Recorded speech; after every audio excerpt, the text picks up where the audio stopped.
तो बच्चों हमारा सेकंड चैप्टर पॉलिनोमियल चल रहा था, जिसमें लास्ट क्लास में हमने कहाँ तक आ गए थे, समीकरण का हल पक्षांतर विधि द्वारा चल रहा था हमारा। तो एक बार फिर से रिपीट करते हैं, क्या था समीकरण का हल पक्षांतरण विधि द्वारा। तो आपको कोई इक्वेशन मान लीजिए आपको दे रखी है 5z-3 is equals to 2z+6। तो इसे सॉल्व करना है। सभी बच्चे ध्यान से देखें, इक्वेशन अपनी कॉपी में लिखें। इक्वेशन आपको दे रखी है 5z-3 is equals to 2z+6। तो हमें सबसे पहले क्या निकालना है, इस समीकरण का हल देखना है, हल क्या होगा। हल का मतलब बच्चों क्या होता है, बताएं, कोई बच्चा बताएगा समीकरण का हल मतलब क्या था। मैम चर का मान निकालना। Very good. तो समीकरण का हल मतलब होता है कि उसमें जो चर है उसका मान निकालना। तो यहाँ पे आपका चर है z, z का आपको वैल्यू फाइंड आउट करनी है। तो इसकी वैल्यू निकालने का आपको तरीका मैंने बताया था, पक्षांतरण विधि। तो नाम से ही समझ में आ रहा होगा, पक्षांतरण मतलब आपको पक्ष बदलनी है। तो पक्षांतरण विधि कैसी होगी, आप पहले समान पद देखिए। समान पद आपके कैसे देखेंगे, जिन्हें आप जोड़ और घटा सकते हैं बच्चों। जैसे यहाँ पे आपका चर आ रहा है z, यहाँ पे आपका चर z आ रहा है, तो ये दोनों कैसे पद होंगे, समान पद। 5z और 2z आपके समान पद है। इसी तरह 3 और 6 आपके समान पद है, दोनों अचर हैं, दोनों संख्याएं आपकी समान पद हो गए। तो समान पदों को क्या करते हैं, एक ही साइड में ले जाने की कोशिश करें ताकि हम उसमें जोड़ घटाव कर सकें। तो मैंने आपको बताया था पक्षांतरण विधि में जब आप साइड चेंज करते हैं, पक्ष बदलते हैं, तो चिन्ह बदल जाते हैं। चिन्ह बदल जाते हैं, तो जब आपके चिन्हों में बदलाव होता है, जो इस तरफ यदि माइनस का है दूसरी तरफ ले जाएंगे तो वो प्लस का बन जाएगा। इस तरफ प्लस का है दूसरी तरफ ले जाएंगे तो वो माइनस का हो जाता है ना। इसी तरह गुणा जो है वो दूसरी तरफ यदि टर्म को लेके जाएंगे, गुणा वाले उस पद को, तो वो दूसरी तरफ भाग में बदल जाएगा। भाग को दूसरी तरफ लेके जाएंगे तो वो गुणा में बदल जाएगी, है ना। तो ये आपका पक्षांतरण विधि में क्या होता है, चिन्ह बदल जाते हैं। तो जब हम पक्ष बदलेंगे, एक साइड चेंज करेंगे, तो उनके चिन्ह भी बदल जाते हैं। तो बताएं बच्चों, यहाँ पे 2z को दूसरी साइड ले जाएंगे तो उसका चिन्ह क्या हो जाएगा, चिन्ह बदल जाएगा। यहाँ प्लस का था तो यहाँ पे माइनस का हो जाएगा। क्लियर हुआ बच्चों। और इसी तरह 3 को इस तरफ लेके जाएंगे तो 3 यहाँ पे माइनस का था, दूसरी तरफ 3 किसका हो जाएगा, प्लस का। बताएं बच्चों, यहाँ तक सभी को बात क्लियर हुई। अब सॉल्व करके बताएं z की वैल्यू क्या आएगी। सभी बच्चे z की वैल्यू सॉल्व करके बताएं।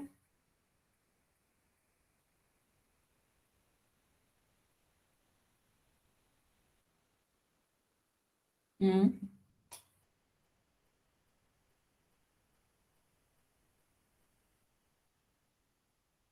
नहीं आएगी क्या?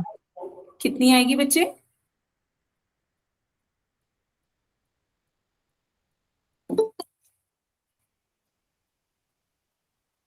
z की वैल्यू। 3 आए। वेरी गुड, बिल्कुल सही। 5z में से 2z माइनस करेंगे, 5 माइनस 2 3 हो गया, 3z। और 6 में 3 ऐड करेंगे, 6 प्लस 3 आपका कितना हो गया, 9। 6 प्लस 3 9 हो गया। अब 3z की वैल्यू 9 आ रही है, तो यहाँ पे 3 क्या हो रहा है, मल्टीप्लाई हो रही है 3 की z से। दूसरी तरफ 3 को लेके जाएंगे तो 3 आपका इस तरफ यदि मल्टीप्लाई हो रही है तो दूसरी तरफ जाएगा तो डिवाइड हो जाएगा। तो दूसरी तरफ आपका नीचे भाग में चला गया। ये आंसर आएगा मैम इसका पूरा। हाँ बिल्कुल सही। आप 9 को 3 से भाग दोगे तो z का मान कितना आ गया आपका, 3। z का मान 3 आ गया, ये आपका इस समीकरण का हल हो गया।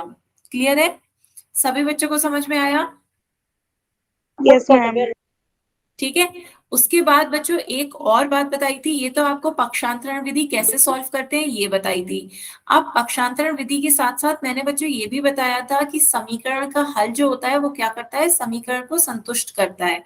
सभी को याद है कि जो समीकरण का हल होता है बच्चों, वो क्या करता है, संतुष्ट करता है। हाँ वेरी गुड। तो इससे क्या मतलब, हम इससे आंसर को सेट चेक कर सकते हैं कि हमारा आंसर सही है या नहीं। तो हम इससे चेक कर लेंगे कि आपका आंसर सही है नहीं है। आपका क्वेश्चन है 5z-3 is equals to 2z+6। तो हमें चेक करना है कि ये z इज इक्वल टू 3 इसका सोल्यूशन है या नहीं? तो हम चेक कैसे करेंगे कि z बराबर 3 इसका हल है या नहीं है? पहले लेफ्ट हैंड साइड वाली लेंगे, लेफ्ट हैंड साइड में z का मान 3 रख के बताएं बच्चों कितना आ जाएगा? z की जगह पे 3 रख के कितना आया? 15 आएगा, 15 दो। माइनस 9। 5×3 = 15 -3, 5×3 = 15, 15 में से 3 जाएगा, कितना बचेगा? 12। बारह। सॉल्व करें, 5z - 3, तो 5z की जगह पे आपको 3 रखना है, 5×3 = 15 -3 कितना हो जाएगा? 12। बताएं, क्लियर हुआ? यस। इसी तरह राइट हैंड साइड पे वैल्यू रखिए आएगा। बच्चों, इसी तरह राइट हैंड साइड में भी वैल्यू रखें। राइट हैंड साइड आपकी इक्वेशन क्या है? 2z + 6, ma'am 2z 12। + 6 में z की जगह पे 3 रखें तो, और सॉल्व करें, 2×3 = 6, 12। 6 + 6 कितना हो गया? 12। तो 12। बताइए बच्चों, सभी को क्लियर हुआ? यहां से आपका क्या आ गया? दोनों की वैल्यू कितनी आ गई? 12। तो आप क्या कह सकते हो कि यहाँ से आपका LHS और RHS क्या है? दोनों बराबर है। एक समीकरण की दोनों पक्ष क्या आ गए? बराबर। जब समीकरण के दोनों पक्ष बराबर आ गए तो ये आपके समीकरण को क्या कर रहा है? संतुष्ट कर रहा है। समीकरण क्या हो गई? सेटिस्फाई हो गई। यहाँ से आपकी समीकरण सेटिस्फाई हो गई, इसका मतलब क्या है कि ये समीकरण का हल है। तो z = 3 इस समीकरण का हल है, यही आपको चेक करना था। इससे आप चेक कर सकते हो कि आप इसका हल सही निकाला या नहीं निकाला। यहाँ तक बताएं बच्चों, किसी को कोई डाउट हो तो? किसी को भी कोई डाउट, कोई क्वेश्चन हो तो आप पोल में पूछ सकते हैं, वो मैसेज में पूछ सकते हैं बच्चों। किसी को कोई डाउट नहीं है? फिर एक क्वेश्चन पोल में पूछूं मैं। चलिए बच्चों, एक क्वेश्चन का आंसर सभी बच्चे पोल में दें। आपका क्वेश्चन है 2z + 6 = 3 + z। इसमें सॉल्व करके z की वैल्यू बताएं क्या आएगी।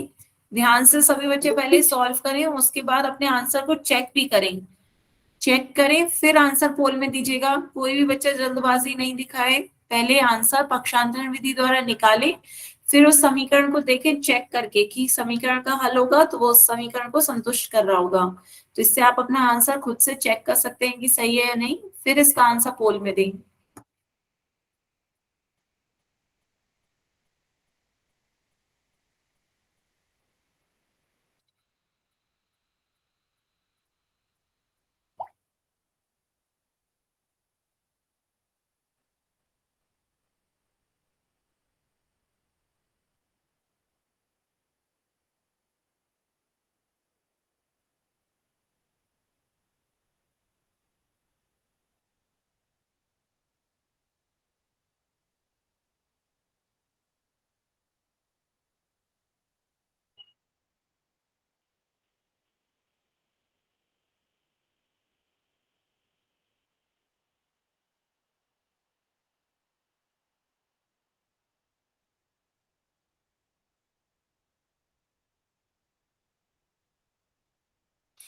समझ नहीं आ रहा बच्चे? तो बच्चे आपको इसे सॉल्व करना है। कैसे पक्षांतरण विधि में कैसे सॉल्व करते हैं? पहले समान पद देखिए, लाइक टर्म्स, उन्हें एक साइड ले जाइए। साइड चेंज करने में आपको क्या करना होगा? चिन्ह बदलने होंगे।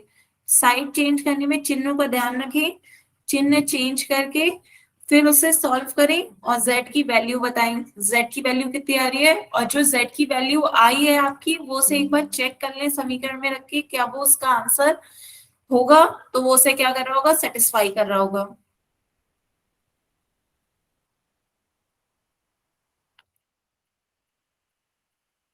ध्यान से बच्चों, आप सभी चेक नहीं कर रहे हो अपना आंसर। अपना आंसर चेक करें। चेक करें तभी पता चल जाएगा कि आपका आंसर सही है या नहीं है। यदि आपका आंसर सही होगा तो वो उसे क्या कर रहा होगा? सेटिस्फाई कर रहा होगा इक्वेशन को, इक्वेशन को सेटिस्फाई कर रहा होगा। वहां से आप चेक करके देख सकते हैं कि आपका इक्वेशन सेटिस्फाई हो रही है नहीं हो रही है। यदि वो उसका सोल्यूशन होगा तो इक्वेशन को सेटिस्फाई कर रहा होगा।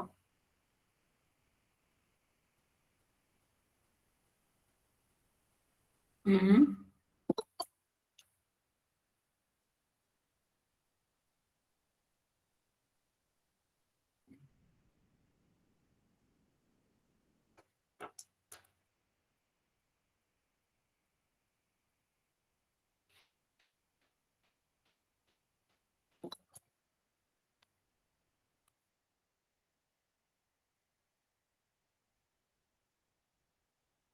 सभी बच्चे इसका आंसर पोल में दें। अभी आधे ही बच्चों के आंसर आए हैं, बाकी बच्चे भी इसका आंसर पोल में दें।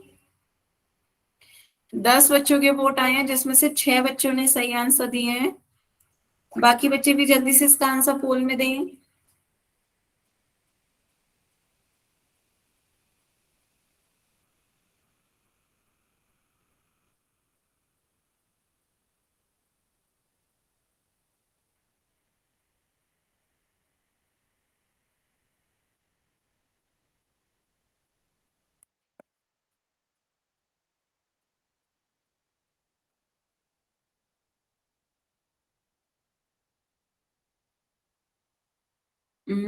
लास्ट 10 सेकेंड, लास्ट 10 सेकेंड, सभी बच्चे इसका आंसर पोल में दें।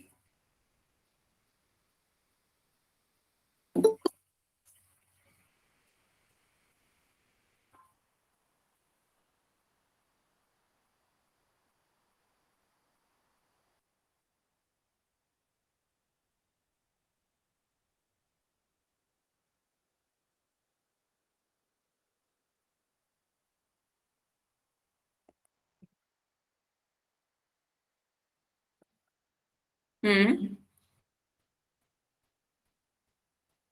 चलिए बच्चों, फिर पोल एंड करते हैं। आंसर देखते हैं इसका क्या होगा। आधे बच्चों ने इसका सही आंसर दिया है, आधे बच्चों ने गलत आंसर दिया है। तो अब ध्यान से देखिए बच्चों, आंसर क्या होगा। कहाँ गलती कर रहे हैं सभी बच्चे, ध्यान से देखें। आपको क्या करना होता है, पक्षांतरण विधि से समीकरण का हल निकालना है। तो कैसे करेंगे, पहले समान पदों को देखिए। समान पद आपके कौन से हैं, 2z और z आपके समान पद हैं। इन्हें एक साइड में ले जाएं, z को दूसरी साइड ले जाएंगे तो आपका क्या हो जाएगा, z को दूसरी साइड में ले जाएंगे तो इसका चिन्ह बदल जाएगा। यहाँ पे प्लस का चिन्ह है, दूसरी साइड लेके जाएंगे माइनस का z हो जाएगा। बताएं बच्चों, क्लियर हुआ। इसी तरह 6 को इस साइड में लेकर आएंगे, 3 और 6 दोनों समान पद है तो 6 यहाँ पे प्लस का था, दूसरी साइड जाएगा 6 माइनस का हो जाएगा। बताएं बच्चों की ये बात क्लियर हुई सभी को। इसमें किसी को कोई डाउट हो तो बताएं। हमने क्या करा, समान पदों को एक साइड कर दिया। समान पदों जो थे लाइक मैम ऑप्शन डी।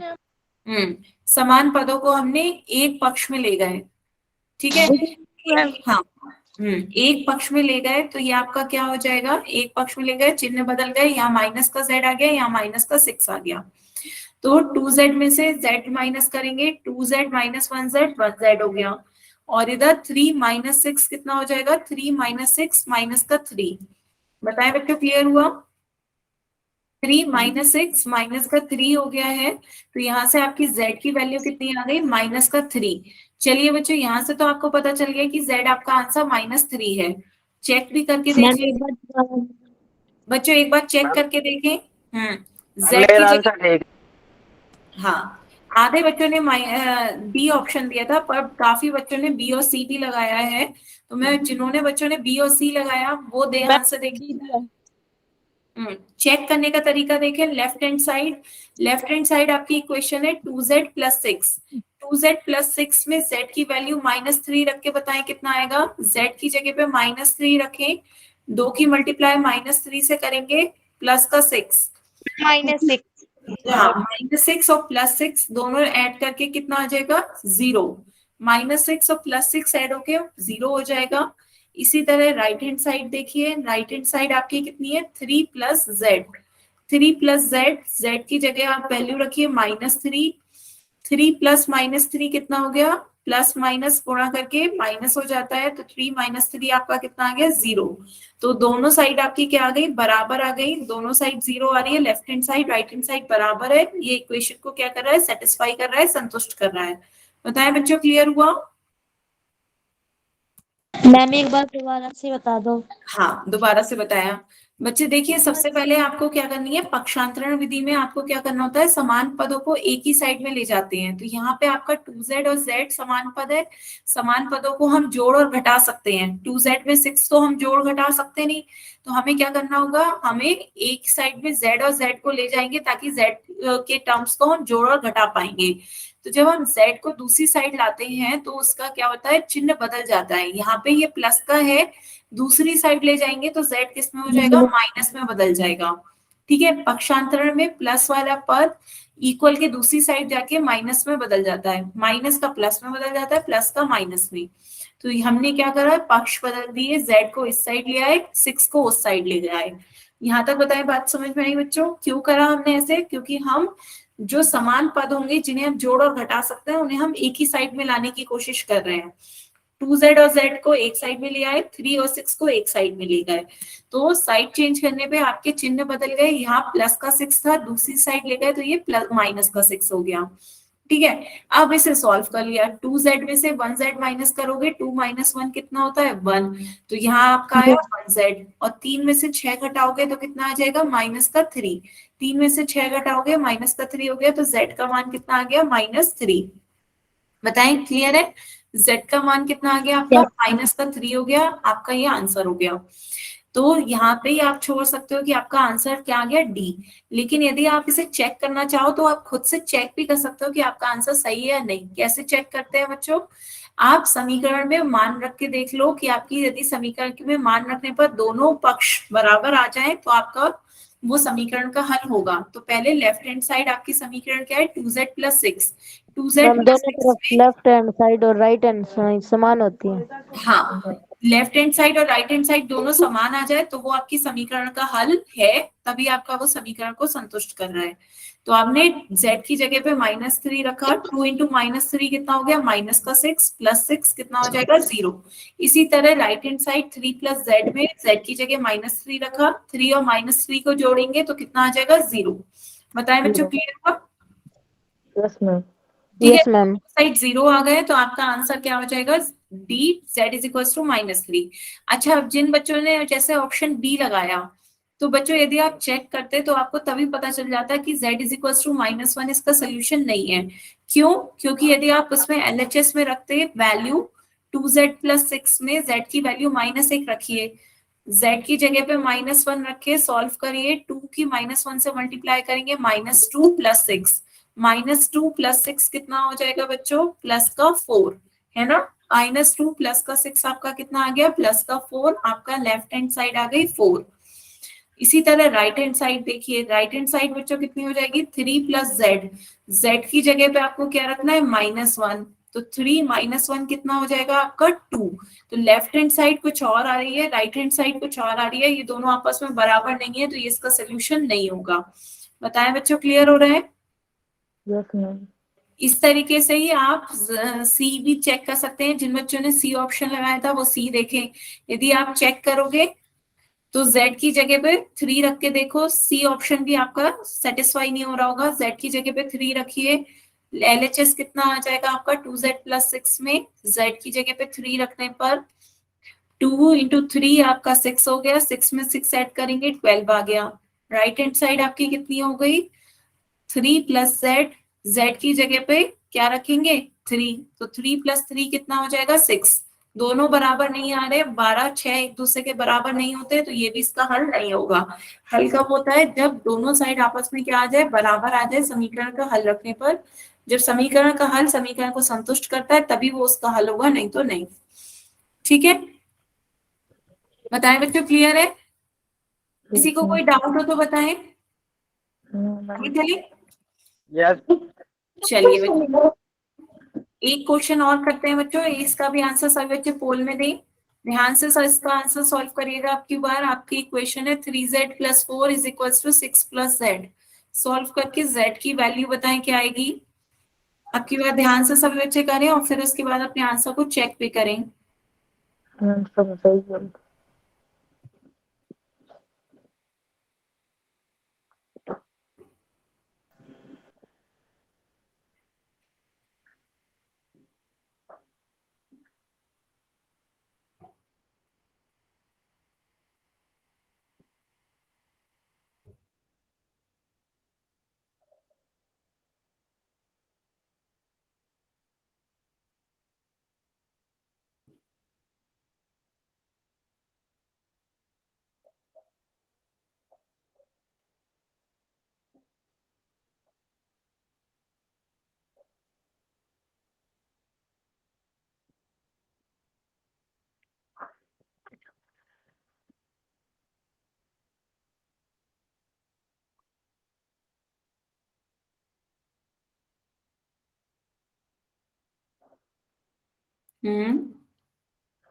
सभी बच्चे अपने आंसर को चेक जरूर करें, उसके बाद उसका आंसर पोल में दें। चेक करें, पहले सॉल्व करके फिर उसे चेक करें, यदि वो समीकरण को संतुष्ट कर रहा है तभी वो उसका हल होगा। ध्यान से बच्चों चेक करेंगे तो आप अपना आंसर गलत देने से बच जाएंगे। चेक जरूर करें।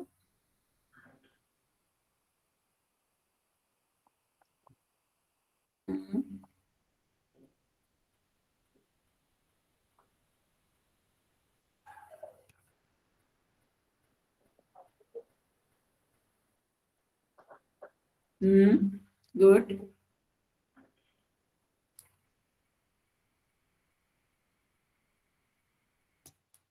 अभी तक 8 बच्चों के वोट आए हैं, जिसमें से 5 बच्चों ने सही आंसर दिया है। बाकी बच्चे भी जल्दी से इसका आंसर पोल में दें।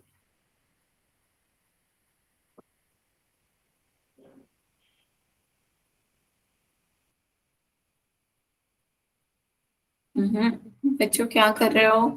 आंसर को चेक करो, उसके बाद इसका आंसर पोल में दो।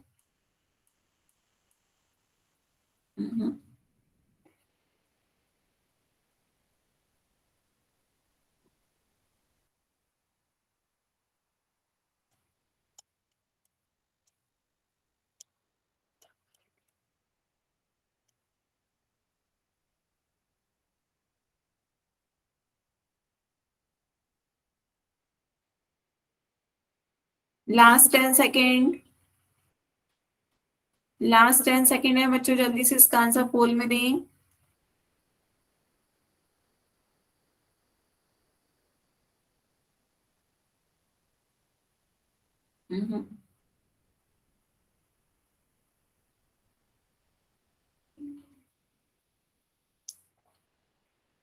बच्चों चेक नहीं कर रहे हैं आप लोग, चेक करें तो खुद से पता चल जाएगा कि आपका आंसर कौन सा सही होगा। हाँ। बच्चों अपना माइक तभी खोलें जब मुझसे कुछ कहना हो, नहीं तो माइक अपना बंद रखें। चलिए फिर पोल को एंड करते हैं बच्चों, देखते हैं इसका सही आंसर क्या होगा। सभी बच्चे ध्यान से देखें। अधिकतर बच्चों ने गलत आंसर दिया है, इसका ऑप्शन कौन सा सही होगा? ऑप्शन बी सही आंसर होगा। देखते हैं क्यों होगा। आपका 3z और z समान पद है, एक ही साइड लाएंगे, यहाँ पर z प्लस का है, दूसरी साइड लेकर जाएंगे माइनस का z हो जाएगा। बताएं यहाँ तक बच्चों बात समझ में आ रही है?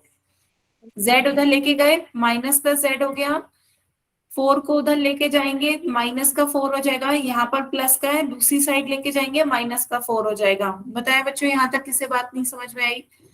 इक्वेशन में आप जब साइड चेंज करते हो तो प्लस दूसरी तरफ जाकर माइनस में चेंज हो जाता है, तो यहाँ प्लस का 4 है तो दूसरी तरफ माइनस का 4 हो जाएगा, यहाँ प्लस का z है तो दूसरी तरफ माइनस का z हो जाएगा। क्लियर है? आप इसे सॉल्व कर लीजिए। 3z में से 1z माइनस करेंगे कितना बचेगा? 2z। 6 में से 4 घटाएंगे कितना बचेगा? 2। तो आपका 2z का मान कितना आ गया? 2। 2z इज इक्वल टू 2 आ गया, तो z का मान क्या हो जाएगा बच्चों? z का मान 2/2, 2 को 2 से भाग दे देंगे 1, z का मान आपका क्या आ गया? 1 आ गया। बताएं बच्चों किसी को कोई डाउट हो तो? अब बताएं क्या गलत कर रहे थे बच्चों, सभी बच्चे बताएं क्या नहीं समझ में आ रहा था आपको? तो आप चेक करके देख लीजिए। चेक करिए बच्चों, z का मान 1 रखेंगे, z का मान 1 रखेंगे, LHS कितना आ जाएगा? 3z प्लस 4, z की जगह पे 1 रखिए, 3 एकम 3 प्लस 4 कितना हो जाएगा? 7। RHS कितना हो जाएगा बच्चों? 6 प्लस z की जगह पर 1 रखिए, 6 प्लस 1 कितना हो गया? 7। दोनों का मान कितना आ गया? 7। LHS RHS दोनों आपस में कैसे आ गए? बराबर। तो इक्वेशन क्या हो रही है? सेटिस्फाई हो रही है। यहाँ तक बताया बच्चों, क्लियर हो रहा है? इस तरीके से आप अपने आंसर को चेक कर सकते थे कि आपका आंसर इससे सेटिस्फाई कर रहा है इक्वेशन को या नहीं। बाकी देखिए, यदि किसी भी बच्चे ने चेक किया होता तो पता होता कि आपका आंसर गलत है। पहला ए ऑप्शन जिन बच्चों ने दिया वो देखें, यदि चेक करते तो क्लियर नहीं हो जाता कि ये इसका आंसर है या नहीं। z इज इक्वल टू 0 रख के देखिए, LHS में z की जगह 0 रखिए, 3z प्लस 4, z की जगह पे 0 रखेंगे, 3 की 0 से गुणा करेंगे कितना आ जाएगा? 0। 0 प्लस 4 कितना हो जाएगा? 4। LHS आपका आ गया 4। RHS कितना हो गया बच्चों? RHS आपका हो गया 6 प्लस जेड, मीन्स 6 में 0 ऐड करेंगे, 6 प्लस 0 कितना हो गया 0, 6 प्लस 0 6, तो LHS 4 आ रहा है, RHS 6 आ रहा है, दोनों एक दूसरे के बराबर नहीं है, नहीं है तो ये इसका आंसर नहीं होगा। क्यों? क्योंकि समीकरण का हल तो समीकरण को संतुष्ट करता है, ये तो संतुष्ट कर ही नहीं रहा है, तो ये इसका हल नहीं होगा। बताएं बच्चों, क्लियर है? इसी तरह जिन बच्चों ने सी लगाया वो सी यदि एक बार चेक करते तो देखिए इतने दोनों अलग अलग आ रहे होते। z इज इक्वल टू 2 रख के चेक करें, LHS का मान 3z प्लस 4 कितना आ रहा है, z की जगह पे 2 रखिए, 3 दूनी 6, 6 प्लस 4 कितना आ जाएगा 10। RHS में z की जगह पे 2 रखिए, 6 प्लस z 6 प्लस 2 कितना हो गया 8। 10 आ रहा है एक तरफ से, एक तरफ से 8 आ रहा है, दोनों बराबर नहीं है, तो ये भी आपके समीकरण को संतुष्ट नहीं कर रहा है ना? इसी तरह ऑप्शन डी देखिए, ऑप्शन डी आपका क्या आ रहा है, z इज इक्वल टू 3 रख के देखिए, LHS कितना हो जाएगा आपका 3z प्लस 4 में z की जगह पे 3 रखिए, 3 3 9, 9 प्लस 4 13, और RHS कितना हो जाएगा आपका, RHS है 6 प्लस जेड, 6 में 3 जोड़ेंगे कितना आ जाएगा 9, तो दोनों अलग अलग आ रहे हैं, 13 9 के बराबर नहीं है, तो ये भी इसका हल नहीं होगा। तो बाकी कोई भी समीकरण को संतुष्ट नहीं करता है, सिर्फ समीकरण का हल ही समीकरण को संतुष्ट करेगा। तो z का मान कितना आ गया आपका 1। बताएं बच्चों, किसी को कोई डाउट अभी? क्लियर है सभी को? कैसे सॉल्व करते हैं, पहले समान पदों को एक ही साइड ले जाते हैं, समान पदों को जब एक ही साइड लाने में जब हम साइड चेंज करते हैं तो प्लस माइनस में, माइनस प्लस में बदल जाता है, गुणा भाग में, भाग गुणा में बदल जाती है। साइड चेंज करके समान पदों को एक साथ जोड़िए, घटाइए और चर का मान निकालिए, जो भी चर है आपका उसका मान निकालने की कोशिश करिए। बाद में आप अपने आंसर को चेक कर सकते हैं, जो आपका हल आया है उसे इक्वेशन में रखिए, दोनों पक्ष बराबर आएंगे तब वो आपकी समीकरण का हल होगा। ठीक है, तो चलिए बच्चों एक क्वेश्चन और सॉल्व करिए। सभी बच्चे इसका आंसर भी पोल में देंगे। आपका क्वेश्चन है 2y plus 5/2 is equal to 37/2। इसे सॉल्व करना है और y की वैल्यू निकालनी है, y का मान सॉल्व करके आंसर पोल में दें, सॉल्व करें और इसका आंसर पोल में दें बच्चों।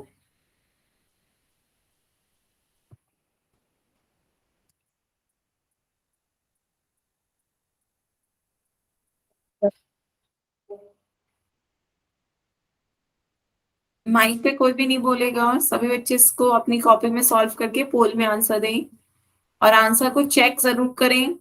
चेक करने से बच्चों आपको तभी पता चल जाएगा आपका आंसर, यदि दोनों इक्वेशन सेटिस्फाई हो रही होगी तो आंसर सही है, नहीं तो आपका आंसर गलत है। इतनी जल्दी बच्चों दे रहे हो, कोई भी चेक करके नहीं दे रहा है, सिर्फ एक बच्चे ने अभी तक आंसर सही दिया है। बच्चों चेक करके दोगे तो आपको खुद ही गलती पता चल जाएगी। 4 बच्चों में से एक बच्चे ने सही आंसर दिया है। बच्चों ध्यान से इसका आंसर पहले सॉल्व करें, फिर उसे चेक करें।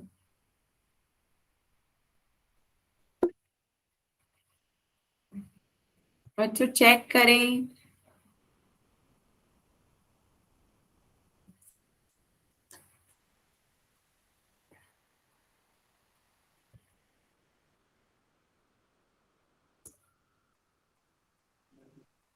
चेक अभी भी कोई बच्चा नहीं कर रहा है, चेक कर रहे होते तो क्लियर होता कि आंसर के आंसर सेटिस्फाई कर रहा है या नहीं कर रहा है। बच्चों चेक करके तब आंसर दें, जल्दबाजी किस बात की है।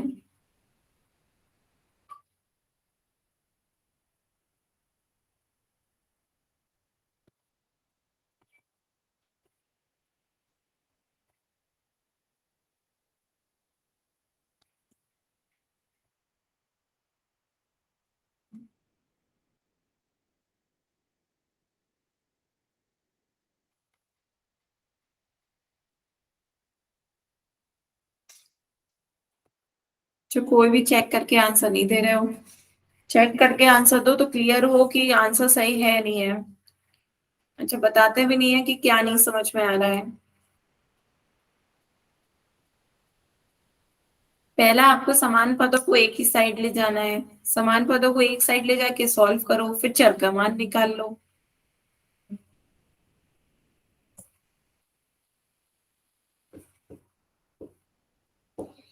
अभी तक सिर्फ पूरी क्लास में एक बच्चे ने सही आंसर दिया है, सबके आंसर गलत है।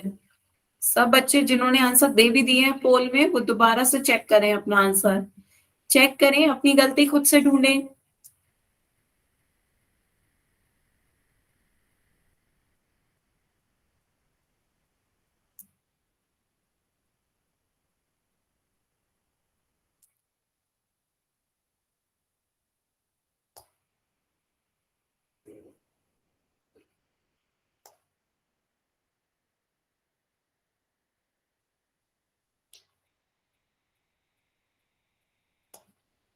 मैम एक बार समझा दो। तो चलिए फिर पोल एंड करते हैं, फिर इसका आंसर देखते हैं कैसे आया। तो अब पहले मुझे आप में से कोई बच्चा बताए कैसे कर रहे हो, कोई भी एक बच्चा माइक पे बताए। मैम मैं बताऊं? हाँ बताओ। मैम एक मिनट। पीछे से शोर आ रहा है बच्चे, आप रहने दो। हाँ बाकी कोई और बच्चा बताए। नो मैम मैं बताऊंगी। हाँ बताएं। मैम पहले मैंने इनको समान पद को एक साइड में किया। कौन कौन से समान पद हैं। मैम 5/2 और 37/2। हाँ तो 37/2 को मैं लेफ्ट हैंड साइड में लेके जाऊंगी तो ये माइनस में हो जाएंगे। क्यों लेफ्ट हैंड साइड में लेके जाओगे बच्चे, इससे इसे राइट साइड में नहीं ले जाओ, 5/2 को राइट साइड में ले जाओ। हाँ तो मैम हाँ वो भी माइनस में हो जाएगा उस साइड। हाँ उसे राइट साइड में लेके जाओ, तो ये आपका एक तरफ आपका चर आ गया और दूसरी तरफ आपके संख्याएं आ गई। आप क्या करेंगे। मैम इसको सोल्व करेंगे 37/2 और 5/2 को। कैसे। मैम पहले इनको शॉर्टकट बता दूं मैम। हाँ बताएं। मैम पहले जो नीचे है हर की मल्टीप्लाई करेंगे, हर की हर से मल्टीप्लाई तो 4 आएगा। नहीं, हर की हर से मल्टीप्लाई क्यों करेंगे, नहीं गलत। जब आप इसमें माइनस करते हो, भिन्नों का घटाव करना सीखा होगा बच्चों, दोनों का हर सेम है तो हर को सेम कॉमन ले लीजिए। मैम हर बाद में में हो जाएगा। आपको हर की गुणा नहीं करनी होती, दो और दो की गुणा नहीं करनी होगी, दो को कॉमन लेना होगा। दोनों के हर में दो आ रहा है तो दो को कॉमन ले लीजिए, तो ऊपर आपका क्या आ जाएगा 37 माइनस का 5। यही आपने गलती करी है ज्योति, आपका नीचे दोनों में दो आ रहा है तो इसको घटाव करना देखिए, भिन्नों का घटाव कैसे होता है, दोनों का हर में दो आ रहा है तो दो आप कॉमन ले लीजिए, ऊपर आपका क्या हो जाएगा, यहाँ से 37 आ गया, यहाँ से माइनस का 5, तो 37 में से 5 हटाएंगे बच्चों कितना बचेगा 32/2। बताएं 32/2। तो 16 ही है। क्या फाइनल आंसर तो मेरा 16 ही है। आंसर 16 आ ही नहीं रहा है, तभी तो आंसर 16 नहीं आ रहा है। तो आपको 32 को 2 से भाग देना है तो कितना आ जाएगा 16। 2y का मान 16 आ रहा है, 2y का मान 16 आ रहा है, y का मान निकालेंगे, y मैम एक का बार सवाल देखना। y का मान कितना मिलेगा, 16 को 2 से भाग देंगे, y का मान आपका आ रहा है 8, y का मान 8 आ रहा है, ऑप्शन डी इसका सही आंसर होगा। मैम मैंने y का मान नहीं बताया मैम, मैंने इनका वो सब्ट्रैक्शन किया था तो मेरा आया था 16। फाइनल मेरा भी 16 ही था। हाँ y का फिर नहीं y का निकाला। मान 8 आ रहा है। मैम मैं आपको बता रही थी ना वो शॉर्टकट वाला, तो मैं आपको वही बता रही थी मैं आपको। हाँ फिर शॉर्टकट में बताएं कैसे करा। मैम हर की हर से की, फिर हम्म 37 की 2 से क्रॉस में मल्टीप्लाई किया, हम्म फिर ऊपर की मतलब घटाया, फिर हम्म उसको किया, हम्म। आंसर मेरा आ गया फिर 16। हाँ चलिए, फिर y का मान कितना आया। फिर मैम मेरे को आगे समझ में नहीं आया। फिर क्या आगे क्यों नहीं समझ में आया, 2y का मान यदि 16 आ गया है बच्चों, तो 2y का मान 16 है, तो y का मान क्यों नहीं निकालना आया, y का मान 16/2, दो गुणा में है तो दो यहाँ भाग में चला जाएगा, 16 को 2 से भाग देंगे, y का मान कितना आ जाएगा 8। मैं हमारा भी 8 आया है। मैम मैंने 8 को ही काट दिया था इसलिए 4 आया। 8 को क्यों भाग दिया आपने। तो आप चेक करना देखिए, चेक करते तो चेक करने में भी क्लियर हो जाता, y की जगह पे 8 रख के देखिए तो y प्लस 5/2, y की वैल्यू, y की जगह 8 रखिए, तो 2 गुणा 8 प्लस का 5/2, तो 2 अट्ठे कितना होता है 16, 16 में 5/2 जोड़ना है, तो बताएं 16 में 5/2 कैसे जोड़ेंगे? 16 पूरी एक संख्या है, 5/2 पूरी एक संख्या है, तो इसे जब जोड़ते हैं तो कैसे करते हैं? 16 के बटे में 1 समझिए। अब यहाँ पर आप वैसे कर सकते हैं कि 2 आपने आधार वो ले लिया, तो यहाँ पे 2 से ऊपर नीचे गुणा करेंगे, 16 दूनी 32, 32 प्लस 5 कितना आ जाएगा? 32 प्लस 5 37/2, तो आपका ये कितना आ गया? 37/2 हो गया। तो आपका राइट हैंड साइड भी 37/2 है और लेफ्ट हैंड साइड भी 37/2 है, तो आंसर कौन सा सही होगा? Option D. बताएं बच्चों, क्लियर हुआ? Yes ma'am. तो फिर से देखें, जिन बच्चों को नहीं समझ में आया वो फिर से देखें। सबसे पहले क्या करते हैं, समान पदों को एक ही साइड ले जाते हैं। समान पद आपके 5/2 और 37/2 है, दोनों को राइट साइड में ले जाओ। लेफ्ट साइड में हमने चर को रख लिया, राइट साइड में हमने संख्याओं को रख लिया। अब दोनों का आधार 2 है, 2 को कॉमन ले लो, तो ऊपर क्या आ जाएगा? 37 माइनस 5, 37 माइनस 5 आपका कितना आ जाएगा? 32, 32/2, तो 32 को 2 से भाग देंगे, कितना आ जाएगा? 16। 2y का मान 16 आ गया, तो y का मान कितना आ जाएगा? 16/2, दैट इज 8। y का मान कितना आ गया आपका? 8 आ गया। बताएं किसी को नहीं समझ में आया हो तो? क्लियर है बच्चों? Yes ma'am. ठीक है, तो आगे चलते हैं बच्चों। नेक्स्ट टॉपिक डालें सभी बच्चे अपनी कॉपी में। गुणनखंड करना सीखेंगे अब हम 60 गुणनखंडों की विधि से। गुणनखंड करना सीखेंगे इक्वेशन का 60 गुणनखंड करने की विधि से। एक बार हेडिंग डालें। मैम गुणनखंड, मैम टुकड़े। हाँ, गुणनखंड उनके टुकड़े। तो कैसे करेंगे एक बार देखते हैं। गुणनखंड बिल्कुल सही। फैक्टर्स, फैक्टर्स कैसे करते हैं? जैसे 5xy आपका पद है, तो 5xy के टुकड़े करेंगे 5 इंटू एक्स इंटू वाई में, ऐसे हमने कर दिया। जिनकी गुणा करेंगे दोबारा से 5xy बन जाएगा। और 6 को गुणनखंड करेंगे कैसे? 2 गुणा 3, हमने अभाज्य संख्याओं में बांट दिया, 2 और 3 में, 2 3 कितना हो जाता है? 6। तो इस तरीके से आपने क्या कर दिए? इनके गुणनखंड कर दिए। क्लियर है? Yes ma'am.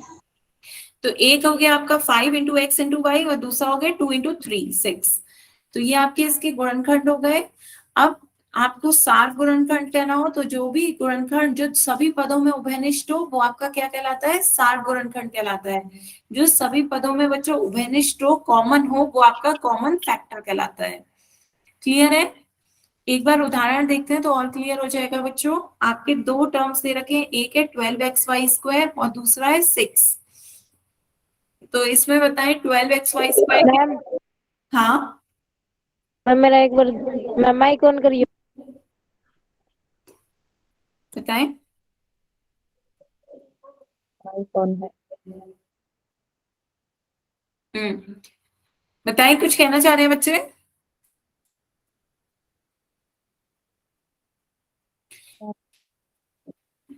तो चलिए 12xy² का गुणनखंड करते हैं। बताएं बच्चों 12 का गुणनखंड क्या होगा?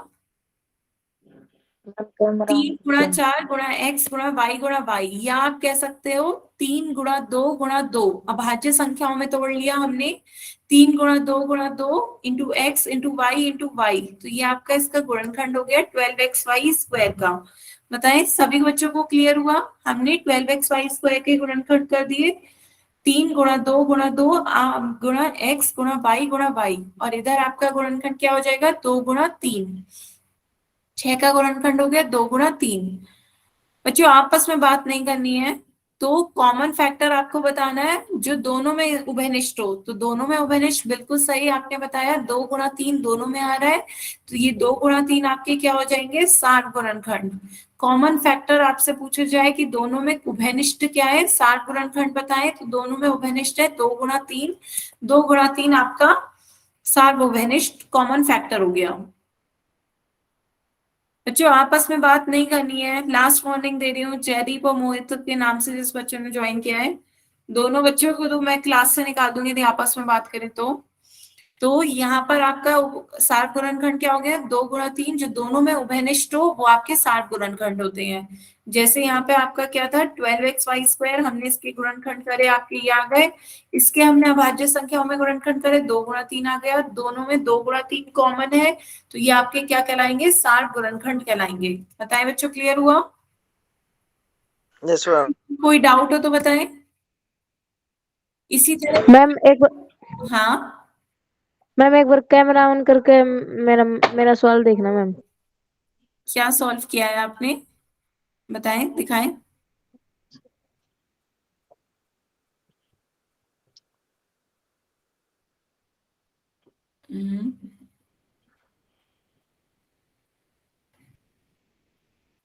हम्म इसके गुणनखंड कर दिया आपने, 2 गुणा 2 गुणा 3 12 के, और 6 के 2 गुणा 3, ठीक है। तो इस तरीके से इसके गुणनखंड हो गए। फिर हमने जो कॉमन था 2 गुणा 3 दोनों में कॉमन है, तो हमने उसे सार गुणनखंड हो गया वो हमारा। क्लियर हुआ बच्चों?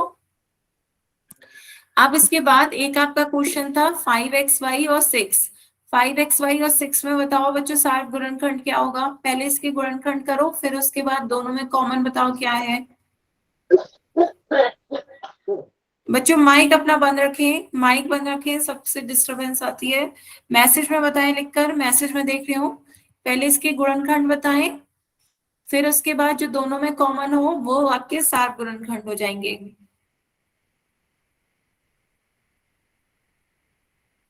वेरी गुड, बाकी बच्चे भी बताएं। Very good.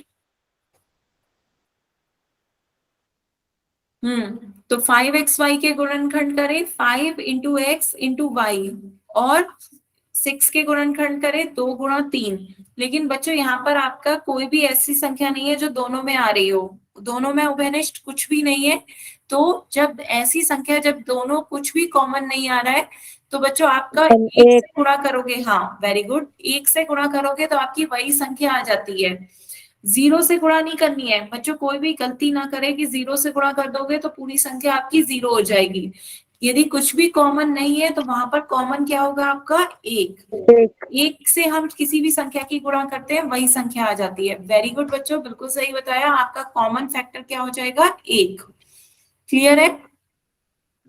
इसी तरह बच्चों यदि मैं आपसे पूछूं 2x और 3y, इसमें कॉमन फैक्टर बताएं। कॉमन फैक्टर 2x और 3y में क्या होगा? मैम, एक। वेरी गुड, इसमें भी आपका कॉमन फैक्टर क्या हो जाएगा, 1, क्योंकि कुछ भी और कॉमन नहीं है, तो इसमें कॉमन फैक्टर आपका क्या आ गया, 1। बताएं, किसी को कोई डाउट? No ma'am. नो। इसी तरह यदि एक क्वेश्चन मैं और पूछूं आपसे, यदि आपसे बताया जाए 3 5 5x और 15x², तो इसमें कॉमन फैक्टर बताएं क्या होगा, सार गुणनखंड।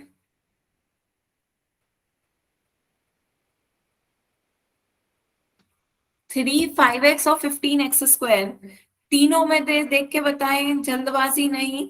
3 मैम, 5x और एक ही कॉमन। 15x²। मैम 3। 3 सब में आ रहा है? नो मैम, मैम 2 नो में मैम, आएगा एक ही 3। कॉमन होगा। 2 में नहीं, जो तीनों पदों में कॉमन हो वो आपका सार गुणनखंड होगा। मैम, 1। एक ही होगा समान। वेरी गुड, सार गुणनखंड आपका क्या हो जाएगा, 1। क्यों? क्योंकि पहला 3 है, दूसरा 5 इंटू एक्स है, और तीसरा 15 है, तो 3 इंटू 5 इंटू एक्स। तो ऐसा कोई भी पद नहीं है जो आपका तीनों में आ रहा हो। 3 यहाँ आ रहा है, यहाँ आ रहा है, पर बीच वाले में 3 नहीं आ रहा है ना। 5 आपका लास्ट के 2 टर्म्स में 5 आ रहा है, लेकिन बाकी पहले पद में 5 नहीं आ रहा। तो कोई भी ऐसा पद नहीं है, x आपका लास्ट के 2 में आ रहा है, पहले में x नहीं आ रहा। तो कोई भी ऐसा पद नहीं है जो तीनों में कॉमन आ रहा हो, तो आपका सार गुणनखंड क्या हो जाएगा, 1। 1 तीनों में मल्टीप्लाई करोगे वही चीज आ जाएगी, तो आपका सार गुणनखंड क्या हो गया बच्चों, 1। बताएं, क्लियर है? Yes ma'am. यस। ठीक है, तो चलिए एक क्वेश्चन और बताएं। आप इसमें बताएं आपका सार गुणनखंड क्या होगा, xy²z, 25x²yz और 16xyz²। इसमें बताएं आपका सार गुणनखंड क्या होगा बच्चों। पहले इसके फैक्टर करें, फिर तीनों में देखें कॉमन क्या है। कॉमन फैक्टर बताएं क्या होगा। वेरी गुड, बाकी बच्चे भी बताएं। 1 नहीं होगा, कुछ कॉमन दिख रहा है बच्चों, ध्यान से देखें। आधे बच्चों के आ भी रहे हैं आंसर। तो पहले क्या कर लेते हैं, इनके गुणनखंड कर लेते हैं। तो एक्स वाई स्क्वायर जेड का मतलब क्या हो गया, वाई की पावर 2 है, वाई की 2 बार गुणा हो रही होगी। 25 का मतलब क्या है, 25 5 इनकी 5 से गुणा हो रही होगी, 5 पंजे 25, एक्स स्क्वायर आ रहा है मतलब एक्स 2 बार आ रहा होगा, वाई 1 बार, जेड 1 बार। फिर 16 को आप लिखोगे, इनके गुणनखंड करोगे, 2 गुणा 2 गुणा 2, 2 गुणा 2 गुणा 2 और फिर एक्स वाई जेड स्क्वायर, तो x into y into z. तो तीनों में देखिए कॉमन क्या है, तीनों में आपका एक्स आ रहा है, तीनों में आपका वाई आ रहा है, एक बार तो तीनों में ही आ रहा है, 2 बार किसी किसी में आ रहा है, बट सब में जो उभयनिष्ठ हो आपको वही संख्या लेनी है। तो तीनों में एक बार z आ रहा है, तो आपका उभयनिष्ठ कौन से टर्म होगा, एक्स वाई जेड, ये आपके उभयनिष्ठ हो गए। तो यही आपका क्या कहलाएगा, सार गुणनखंड कहलाएगा। बताए बच्चों कि सभी को क्लियर हुआ। तो सार Yes. गुणनखंड वो होते हैं जो तीनों में उभयनिष्ठ हो। यदि ऐसी कोई भी संख्या नहीं है तब आप सार गुणनखंड 1 कहेंगे, यदि कोई ऐसी संख्या है तो वो आपका कॉमन जो आ रहा है वही आपका सार गुणनखंड होगा। क्लियर हुआ बच्चों। Yes ma'am. चलिए पोल में क्वेश्चन पूछूं फिर बच्चों में, Yes, ma'am. हाँ या किसी को कोई डाउट है अभी। No ma'am. Yes, ma'am. ठीक है, तो चलिए आप पोल में बताएं, तीनों का सार गुणनखंड निकाल के बताएं क्या होगा। तीनों में जो उभयनिष्ठ हो, ध्यान से देखिएगा, जो तीनों में आ रहा हो उभयनिष्ठ कॉमन हो वही आपका सार गुणनखंड होगा। तो सभी बच्चे इसे ध्यान से सॉल्व करें, फिर इसका आंसर पोल में दें। जल्दबाजी नहीं बच्चों।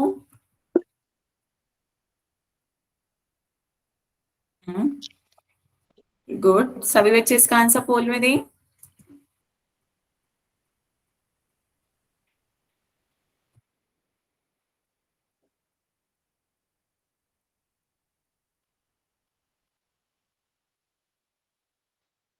हम्म, आधे बच्चों के आंसर आ गए हैं, जल्दी से सभी बच्चे इसका आंसर पोल में दें।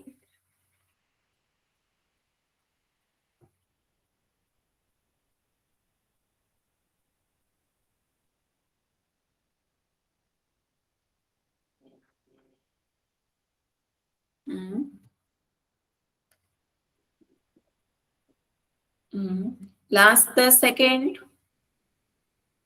लास्ट 10 सेकेंड, सभी बच्चे इसका आंसर पोल में दें।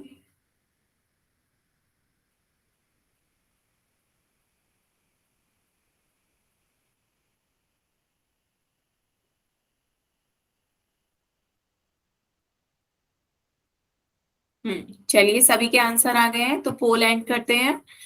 13 Ma'am, बच्चों में option से A. 11 बच्चों ने आंसर सही दिए हैं, 2 बच्चों ने आंसर गलत दिए हैं। ध्यान से वो 2 बच्चे ध्यान से देखें, आपका आंसर क्या होगा बच्चों, ऑप्शन ए 1 होगा। क्यों, क्योंकि देखिए कुछ भी आपका ऐसा टर्म नहीं आ रहा होगा जो सब में कॉमन हो। यहाँ पे आपने इसके गुणनखंड कर दिए, तो ध्यान से देखिए, 2x के गुणनखंड हुए 2 इंटू एक्स, 3x स्क्वायर के गुणनखंड हुए 3 इंटू एक्स इंटू एक्स, 4 के गुणनखंड हुए 2 इंटू 2। तो यहाँ पर 2 आ रहा है, यहाँ पर 2 आ रहा है, लेकिन बीच वाले में आपका 2 नहीं आ रहा, तो 2 आपका आंसर नहीं हो सकता, तो 2 गलत हो जाएगा, ये गलत हो गया। फिर x आपका यहाँ आ रहा है, x यहाँ आ रहा है, x आपका तीसरे में नहीं आ रहा, तो x भी आपका आंसर नहीं होगा, x भी गलत हो गया। 3 आपका सिर्फ यहाँ आ रहा है, बाकी किसी में नहीं आ रहा, तो 3 भी इसका गुणनखंड नहीं होगा। तो सिर्फ आपका कोई भी गुणनखंड नहीं है, तो वहां पर आपका 1 से गुणा करेंगे सभी संख्याओं की, तो वही संख्या आ जाती है। तो आपका सार गुणनखंड क्या हो गया बच्चों, a। क्लियर है, बताएं बच्चों, क्लियर हुआ सभी को। आपका ऑप्शन Yes, ए सही आंसर है। Yes ma'am. तो चलिए एक क्वेश्चन और करते हैं बच्चों। आगे क्वेश्चन देखिए, 2x प्लस 10, 2x प्लस 10 के हमें गुणनखंड करना सीखनी है। कैसे करेंगे, सबसे पहले क्या करिए, इसके फैक्टर करें।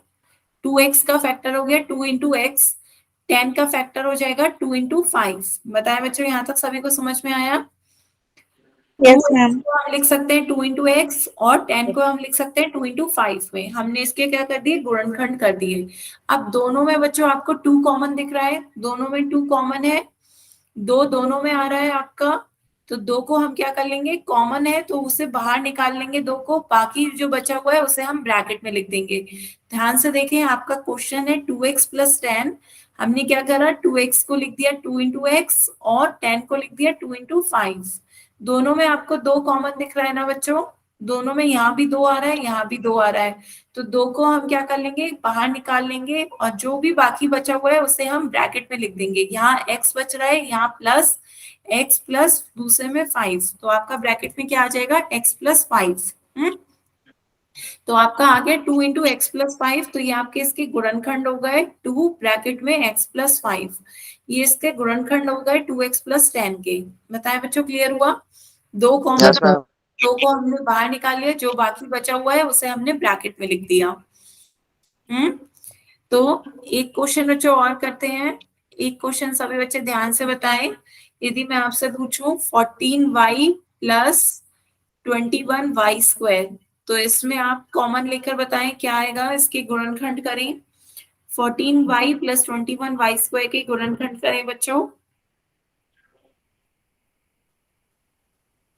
नहीं, 7। और 14y के गुणनखंड करेंगे 2 इंटू 7 इंटू वाई, ये इसके गुणनखंड आ जाएंगे।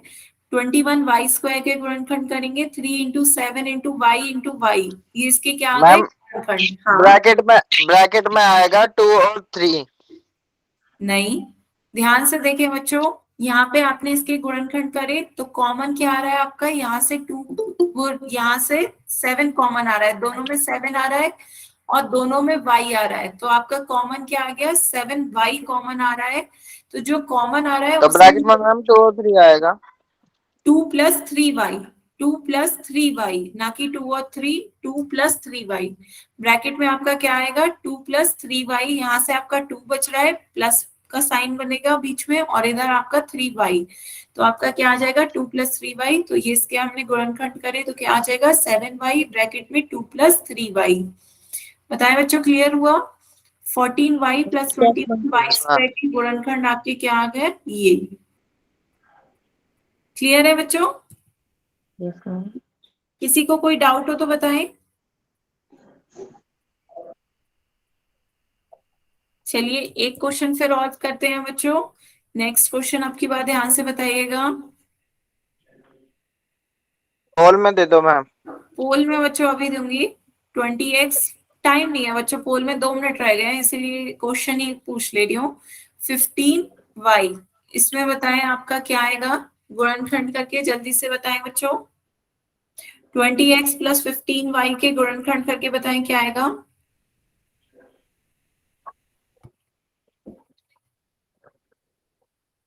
मैम 5 कॉमन है, और जो 4x प्लस 3y ब्रैकेट में है। वेरी गुड, वेरी गुड, बिल्कुल सही बताया। 20 के आपने फैक्टर करे 5 इंटू 2 या 5 इंटू 4 इंटू एक्स, 2 इंटू 2 कर ले, मुझसे भी कोई वो नहीं है। और इधर 15 के कर दे 5 इंटू 3 इंटू वाई, तो दोनों में 5 कॉमन आ रहा है, 5 को आप बाहर ले लें, और अंदर आपका क्या बच रहा है, इधर आपका 4x और इधर आपका 3y। तो ये बिल्कुल सही बताया आपने, 5 ब्रैकेट में 4x प्लस 3y, ये इसके क्या हो गए, फैक्टर हो गए, गुणनखंड। क्लियर हुआ सभी बच्चों को? Yes ma'am. तो बच्चों आज की क्लास के लिए हम यहीं तक रखते हैं, इससे आगे के क्वेश्चन और आगे की हम